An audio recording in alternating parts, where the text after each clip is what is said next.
आगे बढ़ गया। आम आदमी पार्टी के कारकुनान और लीडरान ने श्रीनगर के बीजेपी दफ्तर को घेरने की कोशिश की। आम आदमी पार्टी के लीडरान ने जमकर बीजेपी के खिलाफ और मरकजी सरकार के खिलाफ मुजाहरा किया, तो वहीं उन्होंने कहा कि अडानी को लेकर बीजेपी असल हकीकत छुपा रही है। इसी बीच पुलिस ने आम आदमी पार्टी के कारकुनान को हिरासत में लिया और पुलिस ने उन्हें बीजेपी दफ्तर की तरफ बढ़ने की इजाजत नहीं दी।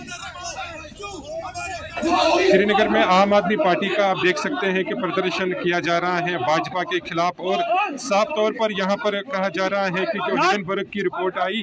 उसमें कहा जा रहा है उनको कि उसकी जांच की जाए ताकि जो असल हकीकत है वो सामने आ जाए। अब देख सकते हैं कि पुलिसकर्मी भी यहाँ पे पहुंची है और इनको जो है पकड़ने की कोशिश की जा रही है, और अब ये भाजपा जो कार्यालय है वहाँ की ओर मार्च कर रहे हैं और इनके हाथ में आप बैनर भी देख सकते हैं जो कि साफ तौर पर ये कह रहे हैं कि मोदी अडानी की काला जो बाजारी है नहीं चलेगी। तो सीधे तौर पर जिस प्रकार से पहले से ये प्रदर्शन जो है इन्होंने सुबह से तय किया था कि वो आज भाजपा कार्यालय की ओर जाएंगे, लेकिन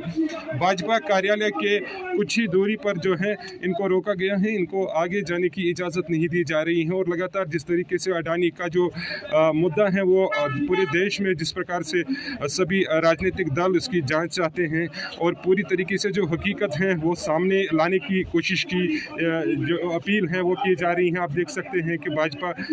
के खिलाफ ये प्रदर्शन लगातार इस तरीके से आपके जो कार्यकर्ता हैं वो धरने पर अब बैठ गए हैं और लगातार जो हिडनबर्ग की रिपोर्ट है उसकी जांच सही ढंग से की जाए। जो अडानी है पूरे देश में ये मामला अभी छाया हुआ है, तो अब श्रीनगर तक ये जो है ये प्रदर्शन जो है पहुंच चुका है और अडानी के खिलाफ जिस तरीके से कांग्रेस और जो विपक्ष है वो लगातार जांच की मांग कर रहे हैं अडानी को लेकर, और जो हकीकत है वो लोगों तक पहुंचनी चाहिए। इस प्रकार की जो यहाँ पे नारेबाजी है वो की जा रही है और वो अपील की जा रही है केंद्र सरकार को कि वो इस सिलसिले में जो हकीकत है वो सामने लाए और लोगों को बता दे कि जो अडानी ग्रुप है जो उसके साथ हो रहा है उसकी हकीकत लोगों को भी पता चलनी चाहिए और हिडनबर्ग की जो रिपोर्ट है उसकी पूरी तरीके से जो है जांच होनी चाहिए।